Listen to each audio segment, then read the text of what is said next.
Vous êtes éleveuse d'agneaux depuis plusieurs générations. Mon grand-père s'est installé en 1950. Mon père a pris la relève et moi j'ai repris derrière la suite avec ma mère. Et on fait de l'agneau de Sisteron Label Rouge depuis 35 ans. Pourquoi l'agneau de Sisteron? Comment est née cette appellation? En 1920, un certain Maurice Richaud, qui était ce qu'on appelait un chevillard, a trié les meilleurs agneaux de sa région pour les vendre sur des grandes tables. C'est comme ça que s'est fait petit à petit la renommée. Puis d'autres après lui ont continué et aujourd'hui on a encore 3 négociants en viande qui trient les meilleurs agneaux de la région pour les valoriser en agneaux de Sisteron IGP Label Rouge. Qu'est-ce que ça représente aujourd'hui l'agneau de Sisteron ici dans les Alpes de Haute-Provence? C'est 50 éleveurs sur 225 engagés avec des troupeaux moyens aux alentours de 600 brebis. Yolé, à quoi ressemble le travail tout au long de l'année sur l'agneau de Sisteron pour coller au label? On a 750 brebis, Préalpes et Mérinos. On a 5 périodes d'agnelage par an. L'agneau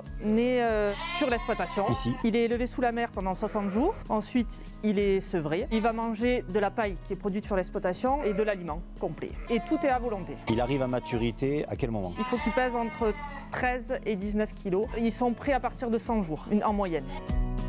Une fois le travail de l'éleveur terminé, que devient l'agneau de Sisteron? Il part à l'abattoir de Sisteron, qui est le seul abattoir habilité par le cahier des charges. Est-ce qu'on peut parler du goût de l'agneau de Sisteron? Il est tendre, fin. Pourquoi selon vous cet agneau est irrésistible? Il est élevé par des éleveurs qui sont passionnés par leur travail et qui aiment leurs animaux. Et puis parce que je pense qu'on a un terroir qui fait qu'on retrouve ça nulle part ailleurs. Irrésistible. À bientôt. À bientôt. Au revoir. Au revoir.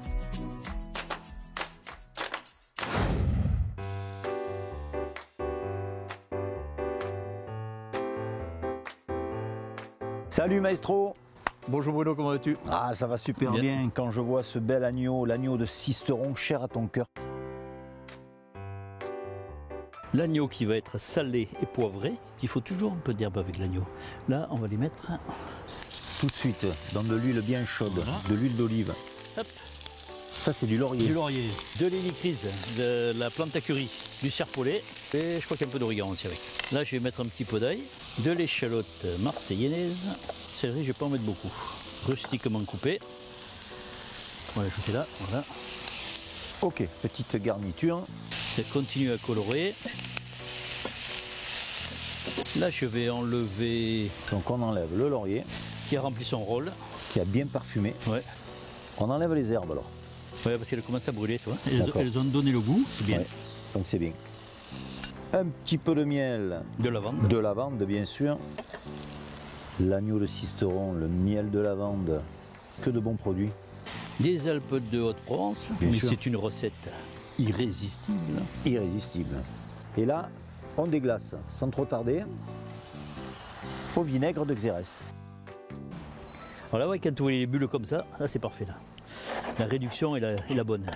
Ensuite, On dresse quelques fleurs comestibles pour la déco.